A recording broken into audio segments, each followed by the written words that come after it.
everybody, it's Michael with Asymmetrical Preparedness. This video is about bartering and SHTF. This is going to be very important because if it's financial collapse or no matter really how it happens, EMP or whatever, I don't think we're really going to be using money as in paper, US dollars and stuff like that. Silver, gold, platinum, stuff like that may have value. Gems may have value. I'm not really sure. Nobody really knows what's going to be of value. I know some things that will be of value. Ammunition will be of value, firearms, tools, hand tools, etc., stuff like that. Seeds, food, water purification, medical supplies, hygiene supplies, quote-unquote sin items, tobacco, alcohol, and of course, drugs themselves will be worth. I don't want to go that route, of course. But some people may, that would be a barter item if somebody wants to go that route. I recommend against it. I hope that people want to take the moral high ground and not do things like that, but it is an option. There are a lot of things that are barter items. It could be batteries, flashlights, anything could be a barter item. Some are more obvious than others, but almost anything you can think of would be a barter item at some point or another. Livestock, there's so many different things. But bartering isn't just about having things to barter with. It's a skill set. And if any of you guys have ever spent time in, other countries, third world countries, second world countries, excuse me, a lot of bartering goes on. I've been down in Mexico, Central America, South America, a lot of places, Africa, Middle East. There's so many different places where bartering is just normal. It's what you do. A lot of places don't even have, prices. You offer, so much money, then they say, oh, I'll take that, I'll give you $10 for that. And you think it's worth like 15 or 20. You're willing, say you're willing to pay 20. So you say, I'll give you 10 for that. And then they say, oh no, we can't take less than 30 for it. You'd be like, okay, well, how about 15? And then they're, and this is very, very simplified. And they're like, no, 28. And you're like, no, you're crazy. That can't be worth more than $16. And basically what it is, it's a process of working your way down. They start high, you start low, and you come together in the middle somewhere. Excuse me, gosh. And you settle on a price that both of you are okay with. You may not be super happy about it, either one of you, but it will be acceptable to you. And if it's not acceptable, you walk away. Plain and simple.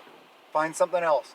If it's something you vitally need, you may need to step away. Kind of like at a car dealership, when those alligators are chomping at the bit and coming after you on the car lot. You don't let them on to the fact of how bad you want a car or how bad you want that vehicle, stuff like that. Don't ever do that, please, because they'll take you then. Act like you don't need it or you don't want it. Walk away. I've done that so many times. I do that every single time I buy a car. Actually, I've never bought a car new, but even used. If the guy's not willing to talk, then I just walk away. Give him a couple days. Call him back. Hey, is it still for sale? Oh yeah, well, and then what do you think about my offer now? And then they may be more open to it. Who knows? Maybe not. Maybe you just have to walk away totally. But uninterest, walking away, just people skills, reading their body language, reading them, having something to offer that they really need or really want. Good things to offer, a variety of things to offer. Those are all good things to have with you, and the skills also to have. People skills, big time. But also the ability, don't accept, even if prices are labeled, don't accept it. Which in SHTF, if it's a post-event and you got some little neighborhood barter, kind of like farmers market type things, I think will pop up around. And people will start bartering and trading and stuff like that. And then establishing an economy and a recovery from there. So they're not really going to have prices because they don't know what you're going to offer. They could say, oh, I want, a box of 556 for this. Well, what if they have something else, somebody else has something else that they need or want of equivalent value to them? So they're not really going to be putting prices on it. You're just going to have to dicker and trade and think about it in a logical manner. And don't barter things that you need. Don't barter your prepping ammo, your ammo storage, your loadout, or anything you might need. Okay? That's why your barter items should be stored completely separately in your preps. Boxed up, bagged up, bucketed up, whatever, completely separate and labeled as such in a way that you can identify it. You may not have to write like barter food storage or something like that because somebody breaks into your house or your garage or wherever it is you're storing your stuff. They're like, oh, hey, I'm going to take that. So I've talked about this before, numbering system, alphanumeric or numeric system, letter system, whatever. Alphanumeric is a letter and a number system. Like A1 would mean beans, bucket 1, or something like that you could have. Or you could have just code words on them or something. You can figure it out. You can figure out some kind of code word for you and your family. Write it down, so everybody knows. But that's off topic anyway. We're talking about bartering. Think about what things in your area. Also, different areas have different things that be worth bartering. In the Southwest, water means to get water. Big time. Shade also. Things that'll keep the sun off of you. Up north, things that'll keep you warm.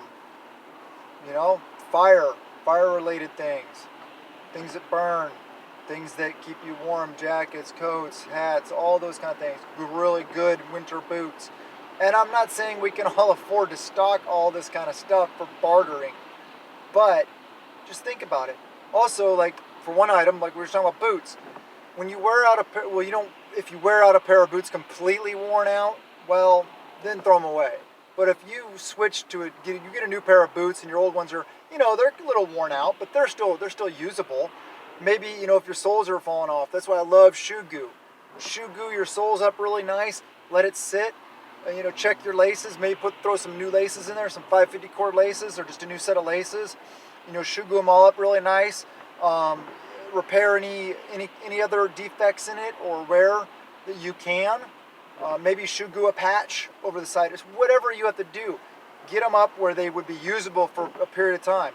Then throw them in a prep box. Same with clothing. Sew it up. Or if it's too big for you or too small for you, keep it. Because you're probably going to be losing weight in an SHTF scenario. So those small clothes will probably fit you better.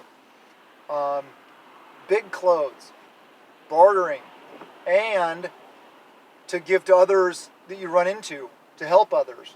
Also, if you wear clothes that are a size or two bigger, probably 2 sizes bigger or larger, then it'll appear as if you are shrinking because your clothing is bigger, thus getting people to think that you are hungry and that you're not as well off as you are. So you will appear to be in just as bad condition as they are. So they would think of you as less of an opportunity to get stuff. If you're sitting there walking around completely fit, still, muscled and your clothes are fitting perfectly and stuff like that, they're going to be like, whoa, look at that dude. He's not all dirty. He's not all grungy. He's well fed. He's still, his clothes still fit perfect. That's going to be a key off. So you may want to be on the down low a little bit. And I know this is another sidetrack. I do that all the time. But topic is bartering. I get it. But save your clothes for bartering. I'm not saying save everything. If you got a bunch of stuff, take it down to a charitable donation and donate it. Or give it to others in your group. Please. Help each other out. That's whenever you have your meetups, whether it be once a month, whether it be every week, however often your meetups are with your group, Tell everybody, bring your extra stuff. Bring your stuff that you're going to take to donate that may be applicable to prepping. And then share it with everybody. Just put it all out on tables or something like that, or on the floor, whatever you have, and offer it up to anybody that wants anything. And I wouldn't treat that as a barter situation, because you're trying to help those that are going to end up helping you. So I'd say it's a team building thing, giving to others, and receiving from others. They may have something that you're really interested in, that you're low on or something. So work together as a team like that. And you can practice bartering too. Like I said, don't barter. Well, maybe you should barter. Just as practice though. Not try to take advantage of each other, but practice with it. Tell people to bring barter items to one of your meetings or something like that. And then set up tables like that is one of those, like basically make believe that you're in a post-SHGF scenario and you're in one of those markets that grows up. And barter real items and actually do it. So then you'll have practice. And then you'll see who has the strengths, who are the better barterers, who has that skill set.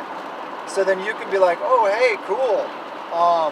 We need to, if we're in a situation when we're a group and we're a bug allocation or whatever it is, or a compound or wherever we end up, that person needs to, those couple people or that person, whatever, and he needs to be going out to the market to be our barterer, to get our things for us. Because, or he or she, and I just use he as a general term.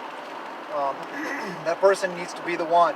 So it'll establish that. It'll also train each other to practice bartering. And it'll be fun. Like I always say, make prepping fun. So, yeah, start employing some of these methods. Think about this. I'm just trying to empower you with ideas. You know that. And this is one of those things. Prep a little every day. So, and like I always say, prep out of peace of mind, out of fear. We do this so we don't have to be afraid of something happening. We'll be better off. We'll be prepared. So love you guys. Please subscribe, hit the like button, comment below, and share the videos. Blessings to you and yours.